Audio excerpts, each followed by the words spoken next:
Moran, show more respect to the chair. You had 2 minutes, you used 3. That's happening today. So one of these days, I'll walk out for 30 minutes and abandon the order of business because you're showing less and less respect for the chair, and that's from all sides. Apologies.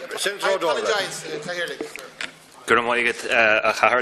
And Caherly, as you know, this week has been a particularly challenging time for members of this party, for our supporters, and indeed I think for most people across this island and many people beyond, given the loss of our dear friend and comrade Martin McGuinness. I know members made statements in the House last week, and unfortunately I wasn't able to attend. I was in Derry with Martin's clan, and I was very proud to stand with them last week, as were the rest of us. And Caherly, I want to pay a personal thanks to you for travelling to Derry with the many tens of thousands of people who came to show their appreciation, their thanks, their respect, and indeed their love for Martin and his work over many years. I want to, if I can, before I make my point, Leader, just respond very, very briefly to some of the points that Senator O'Sullivan raised during his own contribution. And I wonder were his points based on he and his party being so removed from the situation in the north, but more worryingly, I suspect it's probably because of more cynical reasons.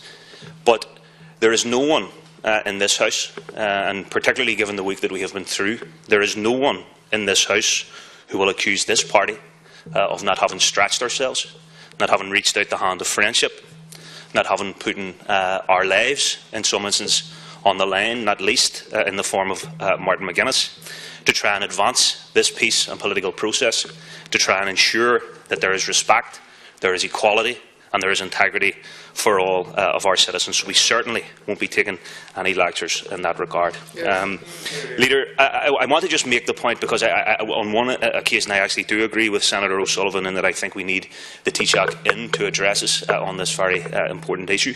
You'll know that the negotiations have reached the conclusion that they have. I am encouraged, certainly by our own leader in the North, Michelle O'Neill's remarks, that we are up for continuing to talk. I think that's important, and I think that is what the people want.